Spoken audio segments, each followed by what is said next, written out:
Very confident si Catherine Bernardo sa kanyang personality at values dahil sa isang recent interview, inamin niya na ang tingin niya sa kanyang sarili ay isang green flag.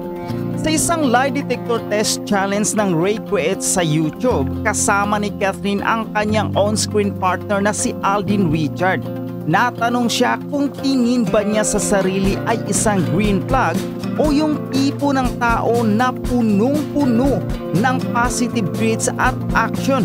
Walang kaabog-abog ang isinagot ni Catherine ay yes. Nakuryente si Catherine. Ibig sabihin, ayon sa lie detector test, baka raw hindi siya nagsasabi ng totoo. Pero wag mag-alala, agad namang dumipensa si Alden. Aniya, based on how I know Catherine right now is not really about how you are as a person in terms of the bad side. It's how you make that good in your resonate to others people, and that's how she is to me and to everyone. Napawaw ang mga fans. Sobrang cute ng palitan nilang dalawa kaya naman todo kilig ang mga viewers. Sa parehong challenge, natanong din si Catherine kung naniniwala ba siya sa second chances.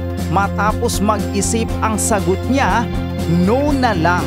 Pero ayan na naman, hindi agree ang lie detector test at nakuryente ulit si Catherine. Sinabi niya na mahirap daw ibalik ang tiwala kapag nasira. In general, syempre, we all deserve a second chances. Pero dumepende talaga sa nagawa mo. Gaano mo nasaktan yung tao at kung magbabago ka ba. Dagdag pa niya, hindi umano lahat ay deserve magkaroon ng second chance.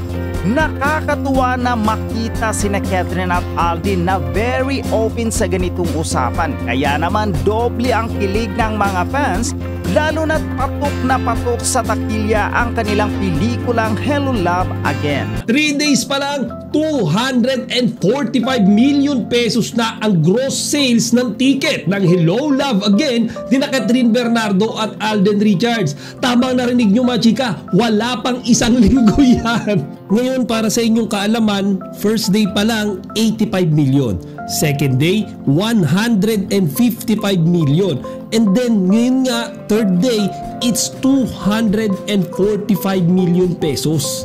And again mga chika, this is not exaggeration, this is just the truth, just the fact. Kasi mga chika, sabi nga ng mga tao, ng mga fans, ng mga netizens, talagang yung Hello Love Again daw yung nagpabago sa perspective ng mga tao pagdating sa panonood ng lokal ng mga pelikula. Just like what I said before on my previous content, sa movie review ng Hello Love Again, talagang ito yung pelikula na sulit yung ibabayad nyo. Ngayon, common perspective kasi nating mga Pilipino, basta local movie yan, basta pelikulang Pilipino yan, babaratin, ang pangit, mamadaliin, alam yun, walang magandang storyline. Those are directly opposite sa kung ano yung makikita nyo sa recent movie ng Kat Den. Marami nga mga chika yung nagsasabi, sa scene pa lang at mga location, talagang pang Hollywood level na. Marami pa nga yung nagkakamali, akala nila CGI yan, akala nila yung background ng movie na yan, karamihan dyan ay edited.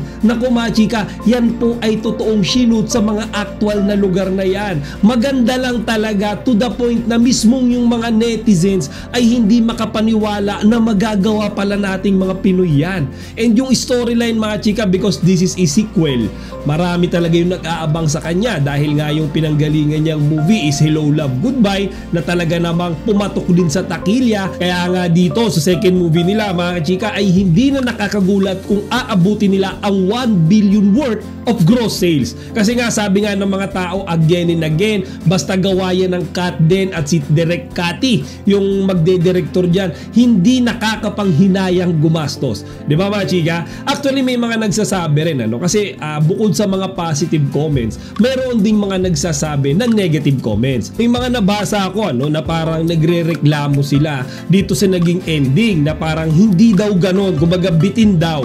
Pero mga chika, for me personally daw, magkakaiba tayo ng perspective. The movie ended the way it should be. Walang nakakabitin, walang nakakalito, tamang-tama lang mga chika. At kung bibigyan ako ng pagkakataon kung may pera lang ay hindi ako manghihinayang na manood ulit. And again mga chika, dahil nga sa hindi siya tinipid, naging maganda yung mga co-actor, co-actresses ng Kat din sa movie na yan, di ba? Even Joros, di ba? Kumbaga siya yung pambansang kaibigan ng bida sa isang love team na talagang isa rin sa sinasabi nila mga chika na nagdala ng pelikulang iyan. So again, congratulations sa Kat din love team and to other members of the Hello Love Again cast and production staff.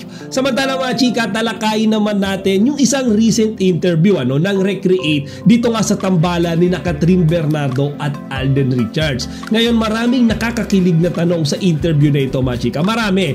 And dito nga habang ini-interview sila, as usual, yung mga love team din na na-interview dito sa channel na ito, dumadaan sila sa parang isang lie detector na machine. So may tanong sa kanila, and then yung tanong nila, i-assess ng lie detector kung nagsasabi ba sila ng totoo or hindi. Okay? So dito sa isang tanong mga kachika na talagang tumatak sa isipan ko, mayroong question regarding sa kung ikaw ba ay makikipag-date or magkakaroon ng relationship. Yung next, ang iisipin mo ba ay it's just for fun or for marriage na? Di ba mga chika? Medyo malalim na tanong, at kung ang tatanungin niya at si Alden, mga chika, ibang usapan yan. So nung tinanong si Alden kung siya ba ay papasok sa isang relasyon for fun or for marriage, then mga chika, ang sagot niya simple lang, for marriage na. Kasi nagkakaedad na daw siya mga chika. Do you date to marry or date to have fun?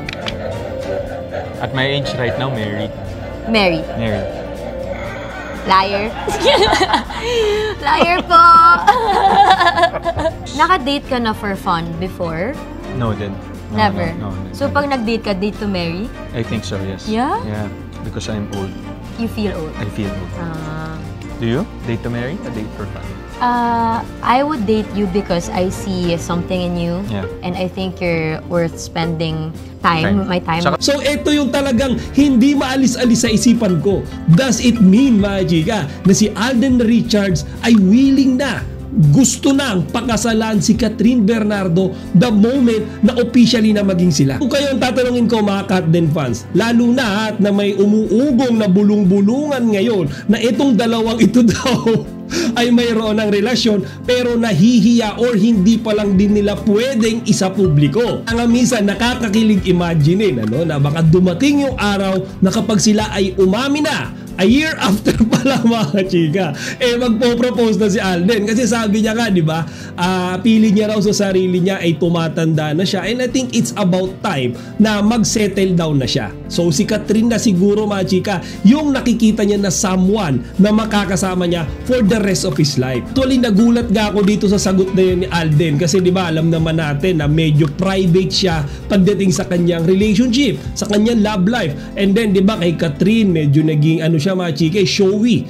Pinapakita niya sa publiko, hindi siya naihiyang aminin na talagang mayroon siyang something na nararamdaman kay Catherine. Hindi niya sinasabi siguro direkta, pero sa mga kilos niya, sa mga gestures, the way he treats Kat, mga chika, daig pa niya talaga yung girlfriend. Diba? Kumbaga, kung paano niya pinahalagaan si Kat, pinoprotektahan, tuwing sila ini-interview, nakukuyog sila ng mga fans. Nakikita niya ba kung gaano katindi yung pagprotekta ni Alden kay Catherine? Diba? Yun yung something na talagang alagang asawa na. So yun lang muna mga chika, I just thought of sharing it with you. At kung gusto nyong mapanood yung full interview sa Kat din, punta lang kayo sa channel ng Recreate para dun nyo sila mapanood ng buong buo.